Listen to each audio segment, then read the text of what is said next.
Swimming sets the pace for their season with key performances, while field hockey closes things out on a bittersweet high. Hello, I'm Anna Gomez. And I'm Jake Smolinski. Men's soccer squeezes their way into the A10 tourney. How did they do it? You'll have to stick around and watch Salle TV's home for Explorer Athletics SportsLine.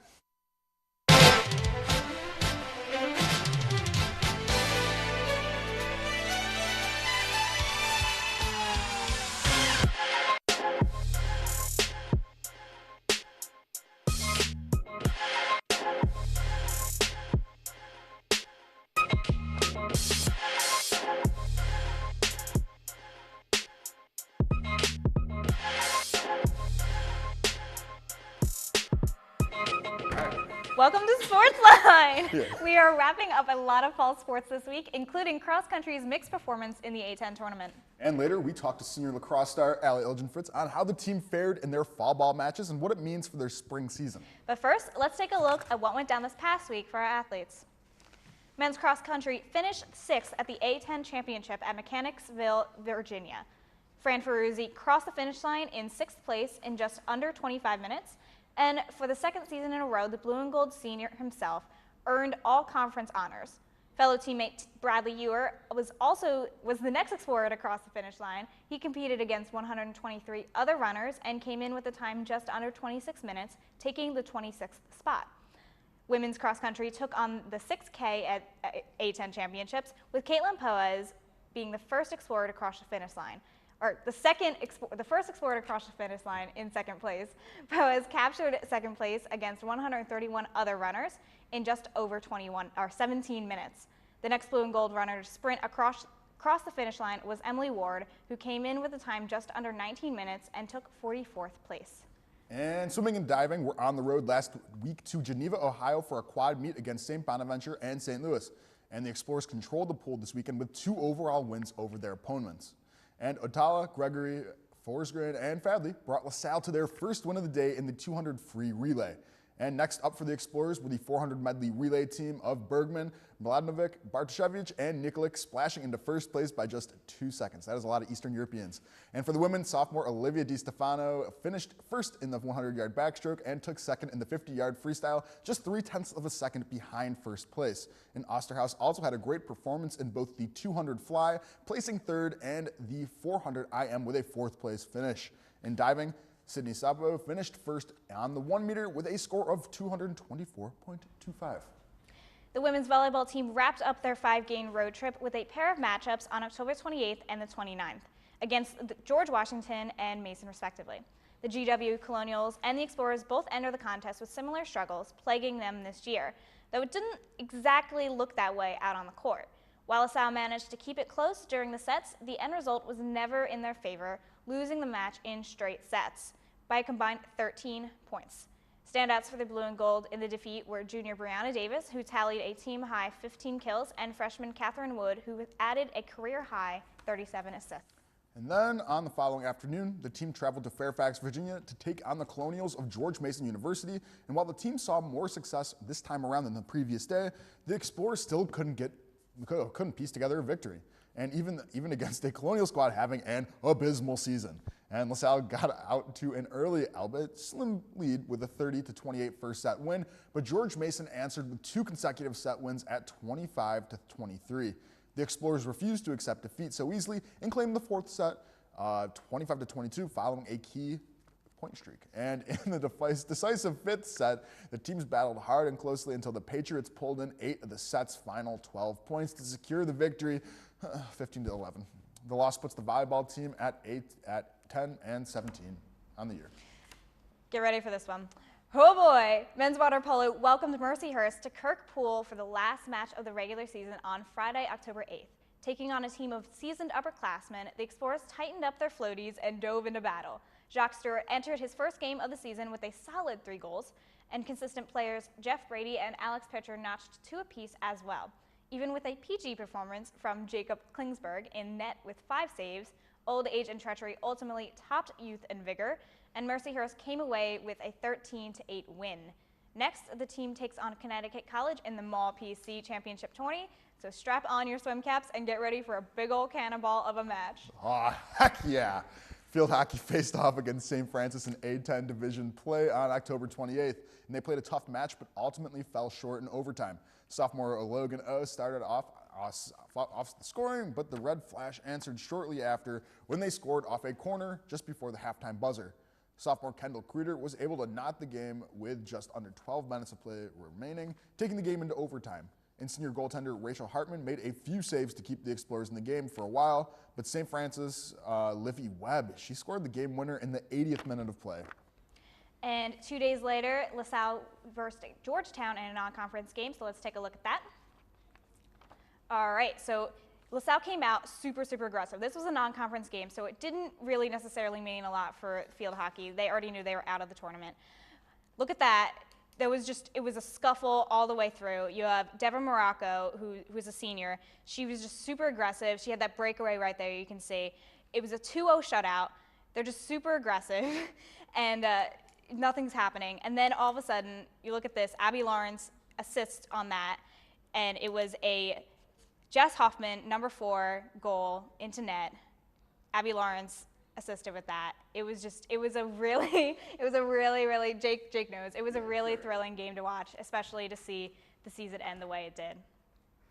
But then switching over to soccer, the women's team hosted their final home game against George Mason on Thursday, October 27th, and the Explorers topped George Mason 4-0.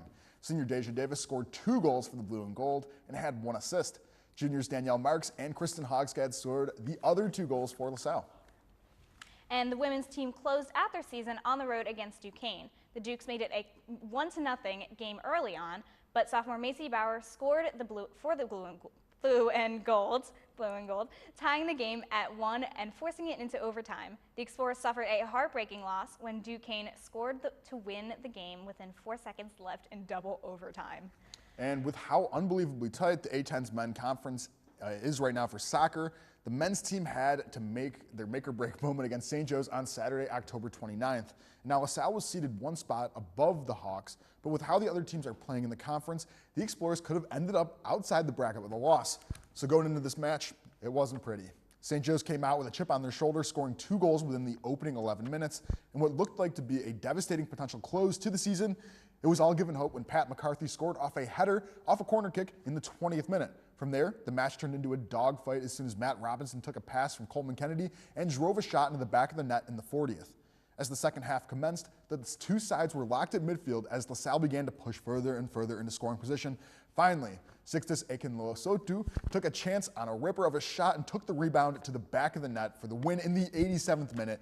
The Explorers lost their collective mind, as did I, as I was sitting at home watching the Twitter updates. And the Explorers could potentially be seeded as high as 2nd place in the A10 tourney after if they play UMass this week and they come away with a win. So right now, record of 4-3 in the A10 for the Explorers. But before the team takes on UMass, they made a slight diversion over to Hartwick for their last non-conference game of the season. The 2 teams were in a deadlock for around 80 minutes, yikes, before Hartwick scored in the 82nd. Just 5 minutes later, Coleman Kennedy picked up the slack on a beautiful 20-yard free kick in the 87th minute to tie it up. The late push from both sides would not be enough for a clear winner in the match, as it brings LaSalle's record to a 9-7-1, that one being Hartwick's tie, as they prepare to battle against 2nd seed, the dastardly UMass Minutemen, for the last game of the regular season. And this takes us to our first break, and when we come back, we have a chat with senior stud LaSalle lacrosse player Allie Elgin-Fritz. So stay tuned. Allie Elgin-Fritz.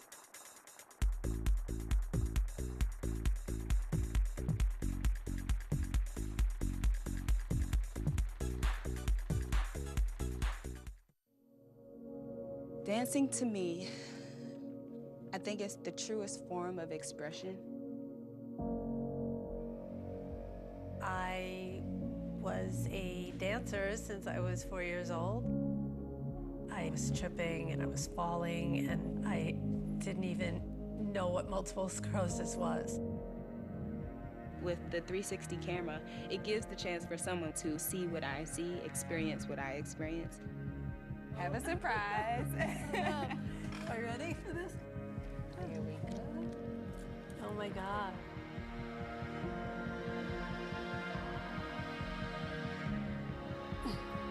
I dream sometimes, and I see that. I like the way your arms and.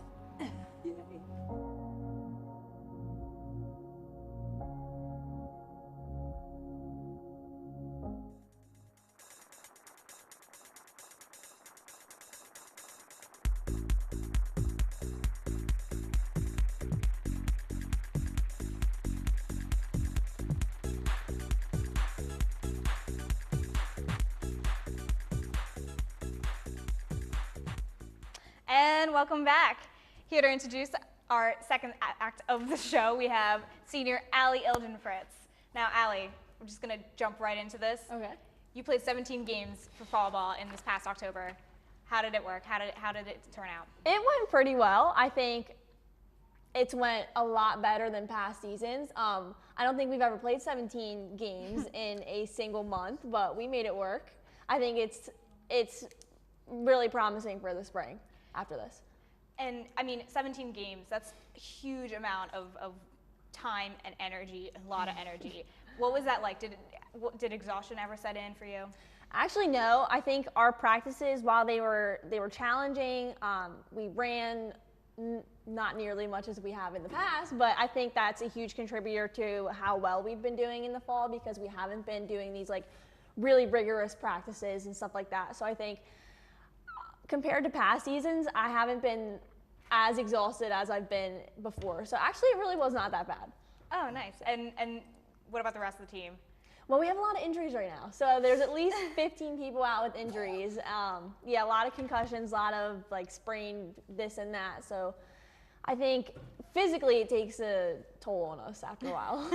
Seriously? No, because I'm curious about that. Like, what was it like, I guess, with having a squad, and did it kind of just all rotate, like who was injured, who was in and out? Like, because I feel like then, even as you're playing these games, you're having different people on the front lines and different people all around. Kind of, yeah, but in a way, it kind of is good, because then it gives more people a chance to, step up and shine in their moment. Like, if there were starters out, there would be people who maybe haven't gotten that chance in the past. So it's kind of a not necessarily good thing, but, for them it is. Mm-hmm. And were there any surprise people that kind of came out, any like underclassmen that got the chance to come in, play, prove themselves? Like who stepped up? I think we've actually had a lot of good freshmen this year.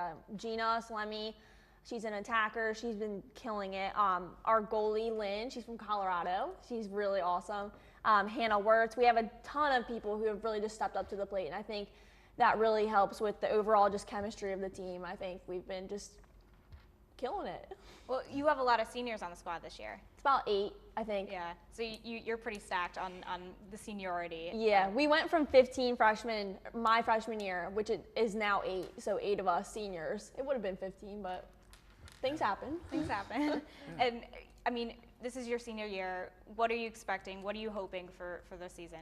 I'm hoping for a better season than last year, which I think we are on our way to doing. And I'm just looking forward to being close with my team again. I think we're so close-knit this year, and things have definitely gone up from last year. You talked about how close-knit you were. I'm just going to jump off a little bit. I mean, the Lax girls, the Lax team, I mean, you see you guys all the time just like hanging out, going to get food on the weekends. Like, it's just, I love seeing that too. Like, as the whole scooter as thing an for a while. outsider. Oh, yeah, that's the The spring break thing, scooters. yeah. Oh God. Which is super fun, because we don't have it this year because we're going away for spring break, but in the past, we would scooter all around campus in spring break, because like, nobody's here, nobody's gonna yell at you or say anything. We used to scooter in the halls in like Newman when I lived there, so yeah, it's super fun. Seeing you guys in like V formations, Yeah, headed down, yeah, it we're was- always together. People like we used to get yik-yacked about. Like when yik-yak was like a big thing. Oh, Yeah, they used to be like, lacrosse girls are always together and they're always wearing their lacrosse stuff. I'm like, It's adorable. It happens. It is absolutely adorable. well, thank No, you. I think you guys are actually very intimidating, to be honest. Yeah. You guys, Really? Yeah, no, I don't know. When you see like a scooter squad just like ripping straight towards you, and it's like either you have to dive out of the way or, Well, you or gotta make a sacrifice statement yourself. somehow, right? Yeah, exactly. But okay, to bring this back to the conversation of lacrosse, then, okay, for your senior season, like, do you feel like there's more responsibility than put on your shoulders to be, a mentor, like a leader? Like, How are you, I guess, handling the leadership side of things? Kind of. We haven't voted for captains yet, so we have like 5 people running for captain, and then I guess we're gonna vote in the spring, I guess. So all of us, 5 people running for captain, are sharing this leadership role. So like if someone has a question about something, they go to one of us 5 running for captain. So like it's just a balanced leadership between this group of seniors, all seniors and juniors. Yeah. So. Yeah, and so I guess then to bring it back to the fall ball, were there any particular games that stood out as you were like, heck yeah, we nailed it? Oh man, we played so many, I can't even remember. I mean, there was one, we played St. Joe's, and last year in the season, they beat us pretty bad. And we lost to them by a goal, and it was only one 40-minute game total. So I think in an actual game, we're gonna beat them, but like that sticks out to me because it's an A10 game, or it's an A10 like conference game. So hopefully we'll take it to them this year. Yeah, totally. And I guess because what happened last season, there was like a lack of, and you kind of said this before, communication, but I guess turning over those chances. Right. And like women's soccer has been having that issue. What have you guys been working on this season to kind of fix that, you know? Communication, again, is always a huge thing for our team. So I think some things we've been working on is having 7 threats on attack, because as I said before, it was always like a certain group of people, like 3 people that would always go to goal. And now we have 7 threats on attack. So that's huge for us. And we want to be super unpredictable to teams because we think that we've been really predictable in the past. So we've been working on not being predictable anymore. Yeah. That's actually really an interesting concept. Like, you don't expect, especially in the A10, there's a certain caliber of athletes, and Right. you guys are right up there. But the fact that people are kind of considering you predictable, that's a really interesting piece to talk about. Yeah, not a good thing, but which is what we're working on. So. But you guys also don't have a very predictable schedule this year. Yeah. Okay, because we're wrapping up this interview pretty soon, but tell me, what is the one game that you're most looking forward to next season? Looking forward to will probably be spring break. So we play Campbell and Stetson over spring break. We've never played them before, so I'm really looking forward to just that week in general. We're trying to go to Disney World, so homecoming shirts, if anyone wants to buy one, $20 helps us go to spring break, or helps us go meet Mickey. So I'm really looking forward to those games. Heck yeah. Well, that's really exciting. We're going to be rooting for you all season once it starts. Yeah.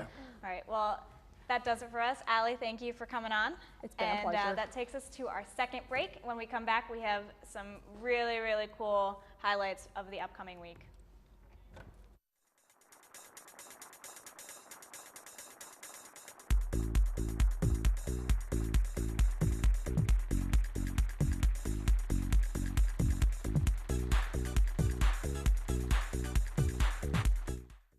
Drownings are the #1 cause of accidental death for young children. Simple safety steps are the best way to prevent these tragedies. Make sure kids learn how to swim. Designate an adult water watcher to watch kids in and around water. Save the phone calls and texts for when the kids are out of the water. Properly fence all pools with fences at least 4 feet high and with self-closing, self-latching gates. When above-ground pools aren't in use, remove the ladders. When pools aren't in use, cover them. Teach kids to stay away from drains. And if a child is missing, check the pool or spa first. Consider the steps you take, then add a few more, because you never know which pool safety step will save a life. Until it does. Simple steps save lives. To learn some new ones, visit Pool Safely.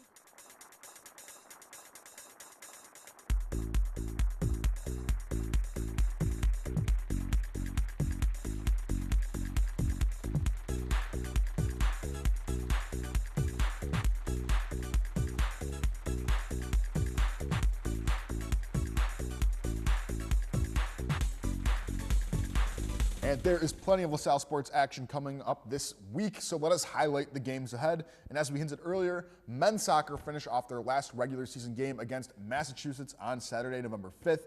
And this is the last game of the season before hitting the road for Game 1 of the Atlantic 10 tournament on Thursday, November 10th. Men's basketball has their first game of the season, an exhibition match against Carleton. The Explorers kick off what I'm predicting as their winningest season since 2013 on November 5th at 2 p.m. And volleyball starts wrapping up their season with a match against George Mason on Friday before taking on the monster volleyball squad of Dayton. Callie Montana talks us through it in this week's marquee matchup. Callie? Hi, I'm Callie Montana, here to bring you this week's marquee matchup. The game of the week is a match between the women's volleyball team and A10 rival Dayton on Sunday, November 6th at the Tom Golo Arena. This is the Explorers' second to last match of the season before the A10 championship, which is on November 18th. This will not be an easy match for LaSalle, as Dayton is ranked first in the A10 conference, while the Explorers are ranked last. The volleyball team currently has a record of 10-17 and is on a 4-game losing streak. They are 1-10 against conference teams so far this season, so this will be a tough matchup for the blue and gold, especially since Dayton has a 24-1 overall record and a 10-0 conference record. One major key to the game for the Explorers is to take advantage of being at home. LaSalle plays much better at home than on the road, so they should be used to having some home court to their advantage. The blue and gold need to step up on Sunday because the Flyers have a 9-0 record on the road. Another key to the game is that the Explorers have to fight for set wins. Losing sets early in the game have cost the Explorers several wins because once they are down, they struggle to come back. In the loss to George Washington a few weeks ago, LaSalle lost the first set and ultimately the entire match. In order to beat Dayton, the Explorers need to win early so they are not trying to catch up later in the match. A key player that will need to step up for the Explorers in Sunday's game is freshman Devin Cora. Cora leads LaSalle in points with 358 so far this season. She also leads the team in kills with 298. In their last game versus George Mason, Cora racked up another 13 kills, 4 aces, and 3 blocks. Another key player for LaSalle is also a freshman, Jennifer Edwards. The rookie is second on the team in points with 233. Both these rookies are having impressive seasons for LaSalle. Hopefully they can keep it up when they face off against Dayton. The Flyers are currently on a 13-game winning streak while the Explorers are on a 4-game losing streak. So this is a A10 match will be a big challenge for LaSalle. Be sure to head to the Tom Golo Arena on Sunday to catch all the action. For SportsLine, I'm Callie Montana. Oof, Callie, you nailed it. Anyway, this brings us, though, to quite possibly the most important part of every week, and we're going to focus on things that aren't necessarily volleyball, and I'm going to, I don't know, maybe taking the picks of the week. I don't know. We'll just find out. Take it away.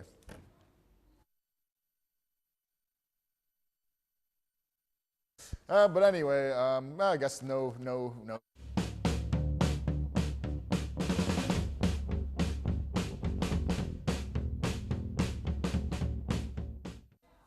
All right, going into this, pick number 1 is men's soccer versus UMass on Saturday, November 5th. Win, loss, something. I have no idea what's going on. LaSalle didn't slip under the pressure against St. Joe's, and then this puts us in an unexpected spot. If we beat UMass in this final game, we are no longer the underdog. And normally that's what we like to be. But UMass is currently seated second going into this game. However, the A10 is a mess. Anything could happen. UMass, Fordham, and VCU basically all have the same record, and it's nonsense. And we're currently sitting at 6th, but for us to jump up 1 game, it has potential. But it also gets linked back, though, to the fact that if other teams win, lose, there is a ton of bracketed stuff going up that could very much directly affect how we're going to be doing things. And this brings me into pick number 2, and this is City 6 Golf Championships. I'm looking for a top 5 finish from PJ Asierno on Saturday, November 5th. And you know what? He's right in the wheelhouse to finish out his senior season with this season-low average against the rest of Philadelphia's golfers. And most of these guys are either shooting a 72 or down below. And Asierno, his season average is 72. And this is in all types of conditions, all types of weather, all types of different courses. He has been on the cusp of being able to really edge himself in there. But the thing that's very interesting, Evan Gaser, Andrew Reynolds, freshman and sophomore, they're both sitting at 73s. I think they have potential. And then this brings me, though, to men's basketball, which is pick 3, exhibition game against Carleton on Saturday, November 5th. And this one just has me excited to see the team in action. You know, Carleton is a D3 school who's the top of their league. They're used to this, and you know what? They see us as a chance to like really put themselves on the map from the start, so they're going to play dirty. But I want to see what we throw out. Are we going to get the big guys in action? Are we going to see Sam Sullivan? Are we going to see Demetrius Henry, B.J. Johnson? I don't know, but I want to see some tall people. I really would love to see just mayhem. I mean, we men's basketball, at least for us on SportsLine, is notorious for just absolute craziness whenever we get to those games. Exactly. I'm just really excited to see that. And there is the most level of hype I've seen around a season, though, since 2013. Last year we had hype, but the thing was, it fell short. And we had a lot of players that weren't cleared to play in the NCAA yet. It was more hype for like 3 years in advance. It was like, yeah, we did the Sweet 16, but then they're like, okay, well, it's gonna be another 4 years until we actually get something. So the hype just continued out, and I'm sick of the hype. I want to see results. I'm angry. What does Steve Graham say? Trust the process. Trust the process. Trust you know the what? process. Sam Hinkie just needs to just go. I don't know, take a nap. But the thing is, though, I am very much excited, though, to see, just how our team is going to be playing together, because we haven't seen this squad as a whole. We have the transfers from Syracuse. We have our gigantic Jordan Price. Oh yeah. Our big northerner. Just this dude, and so I'm excited. No one to knows see. his name. I don't know, Cyan Sullivan, Cyan Chyan. I don't know. Well, thank you, Jake. That just about wraps it up for us this week. If you can't make it out to see the marquee matchup, be sure to tune in next week for our coverage, and keep up with this weekend's other sporting events by visiting goexplorers.com or check out this week's edition of the Collegian. Also, check us out on Facebook at facebook.com/LaSalle TV. We welcome you to send us your thoughts and suggestions there. And our SportsLine team, I'm Anna Gomez. And I'm Jake Smolinski. Thanks for joining, and we will see you at the game.